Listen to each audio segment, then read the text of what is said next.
Terima kasih sudah klik video ini, tapi jangan lupa teman-teman klik tombol subscribe, karena subscribe itu gratis, dan tekan tombol loncengnya agar tidak ketinggalan video-video terbaru dari channel Nasir Seni Aktivitas. Tips bagi penggemar burung perkutut. Penyebab telur burung perkutut tidak menetas dan ini solusinya, bagi peternak burung perkutut, telur dari perkutut merupakan salah satu modal utama dalam usahanya, karena dari telur itulah, peternak bisa memperoleh anakan perkutut, yang kemudian dipelihara hingga dewasa kemudian dijual. Namun karena beberapa faktor, tidak semua telur dari burung perkutut tersebut bisa menetas. Untuk meningkatkan keberhasilan usahanya, sangat penting bagi seorang peternak burung perkutut untuk mengetahui faktor penyebab telur burung perkutut tidak menetas. Untuk itulah, video kali ini saya akan membahas beberapa penyebab telur burung perkutut tidak menetas. 1. Usia induk perkutut. Yang dimaksud di sini adalah usia dari kedua induknya, baik induk jantan maupun induk betina. Di dalam dunia peternakan, termasuk perburungan, dikenal istilah dewasa betina dan dewasa jantan. Dewasa betina dapat diartikan sebagai umur di mana burung mencapai kematangan kelamin. Saat itulah burung betina sudah bisa menghasilkan sel-sel telur di dalam ovarium yang akan membesar dan bercangkang di uterus, sampai akhirnya keluar menjadi telur. Sedangkan burung perkutut jantan dikatakan mencapai dewasa jantan ketika ia sudah bisa menghasilkan spermatozoa, sel-sel sperma, yang akan disemprotkan ke sel-sel telur saat mengawini betina. Jika diibaratkan pada manusia, dikatakan dewasa adalah masa akil balik. Remaja putri mencapai akil balik jika sudah mendapatkan haid, sedangkan remaja putra sudah mengalami mimpi basah. Secara biologis, perkutut betina dan jantan sudah bisa kawin dan menghasilkan anak sejak keduanya mencapai sudah dewasa. Persoalannya, sebagaimana pada manusia, kualitas anakan perkut akan menjadi kurang baik jika kedua orang tuanya dikawin terlalu muda. Oleh karena itu, meskipun hanya burung perkutut, perlu juga pengaturan kapan saat yang tepat untuk dikawinkan agar telur bisa menetas dengan baik, dan menghasilkan anakan perkutut yang berkualitas. Burung perkutut dikategorikan dewasa ketika sudah memasuki umur 6 bulan, tetapi idealnya dikawinkan jika umurnya sudah 1 tahun atau lebih.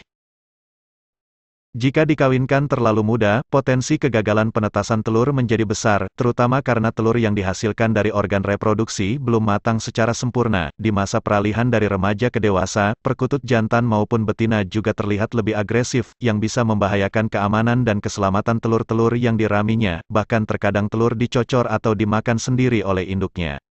2. Faktor penyakit. Penyebab berikutnya adalah penyakit. Jika induk jantan atau induk betina, atau bisa jadi malah keduanya, mengidap penyakit yang tidak terdeteksi dengan baik. Dalam beberapa kasus, perkutut yang mengalami berak kapur secara fisik terlihat sehat. Jika kita jeli, burung ini pasti menghasilkan kotoran berwarna putih. Ketika induk sakit mengerami telurnya, bakteri penyakit berak kapur bisa menyerang telur sehingga embrio terinfeksi dan mati di dalam telur. 3. Sarang burung perkutut. Pemasangan sarang burung perkutut juga merupakan penentu kegagalan penetesan telur burung perkutut. Bentuk sarang yang terlalu cekung, dalam, sehingga pengeraman telur menjadi tidak sempurna. Usahakan bahan sarang disusun agak mendatar, terutama di bagian tengah. Sarang yang terlalu lembab, misalnya basah, juga harus segera diganti. Sarang burung yang dipasang terlalu dekat dengan tembok, atau terlalu dekat dengan atap, apalagi jika atap kandang material seng atau sejenisnya, mempunyai peranan penting dalam masa pengeraman, karena jika suhu terlalu panas di area sarang, bisa menyebabkan telur burung perkutut tersebut rusak. Pemasangan dan perapihan sarang burung perkutut di dalam kandang sebaiknya dilakukan di awal pada saat burung akan dikawinkan di kandang tersebut dan dipasangkan tempat yang aman, tidak terlalu dekat dengan tembok dan atap dan juga jauh dari jangkauan sehingga kedua induk burung perkutut tersebut tenang. 4. Temperatur udara. Ini masih ada kaitannya dengan poin nomor 3 di atas, selain karena pemasangan sarang burung yang salah sehingga sarang burung menjadi terlalu panas atau terlalu dingin, temperatur udara juga mempunyai peranan. Perkutut merupakan burung endemik yang banyak dijumpai mulai di Asia Tengah, Indochina, sampai Asia Tenggara. Ketiga kawasan ini beriklim tropik, dan hanya mengenal 2 musim, yaitu musim hujan dan musim kemarau.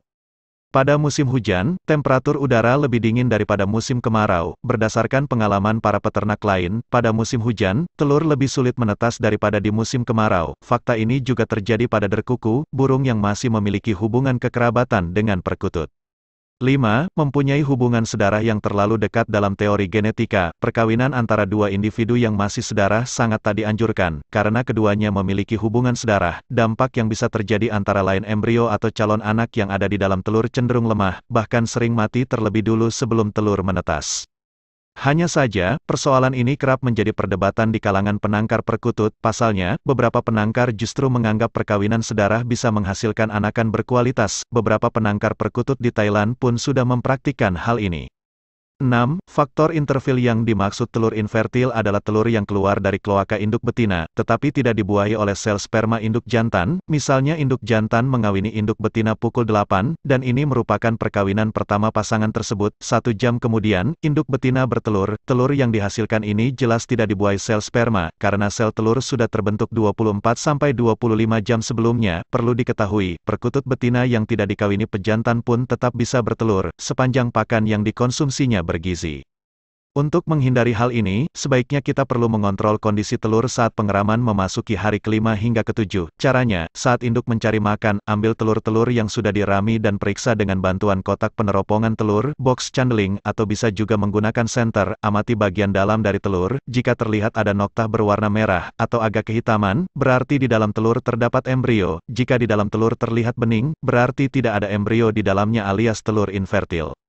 Jika mendapatkan telur terlihat bening, ringan dan tidak terlihat embrio di dalamnya, sebaiknya langsung dibuang agar waktu tidak terbuang sia-sia. Segera mandikan induk, lalu diberi suplemen perangsang birahi agar ia mau kawin lagi. Dengan cara demikian, burung bisa bertelur lagi dalam waktu 1-2 minggu.